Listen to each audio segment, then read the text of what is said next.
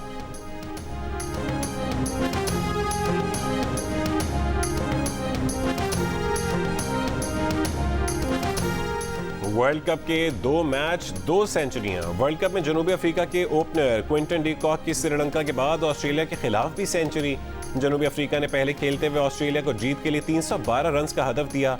हदफ के ताक़ुब में ऑस्ट्रेलिया की पूरी टीम 177 रन पर आउट हो गई। जनूबी अफ्रीका ने अहम मैच में 134 रन से फतह हासिल कर ली।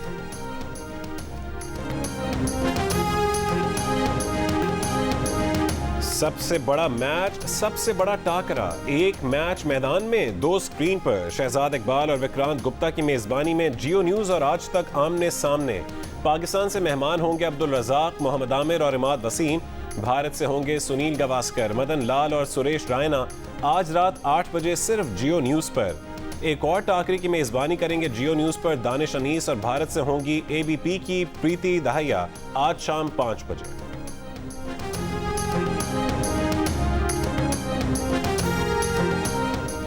अब्दुल रज़ाक को धुंधले दिखाई देने लगे ऑस्ट्रेलिया के फाइनल खेलने के चांसेस। क्या स्ट्रैटेजी अपनाएगा पाकिस्तान जनूबी अफ्रीका से भिड़ने के लिए, बताया मोहम्मद आमिर ने। एक स्पिनर के साथ खेलना महंगा पड़ा ऑस्ट्रेलिया को, इमाद का तज्जिया। देखिए हारना मना है वर्ल्ड कप के दौरान हर रोज रात 11 बजे के हेडलाइंस के बाद सिर्फ जियो न्यूज पर। इस्लामाबाद में SIFC के तहत गिलगित बल्तिस्तान रोड शो के नाम से कॉन्फ्रेंस। बताया गया कि गिलगित बल्तिस्तान में सयाहत के अलावा दीगर शोबों में भी मुल्की और गैर मुल्की सरमायाकारों को मुतवज्जे किया जा रहा है।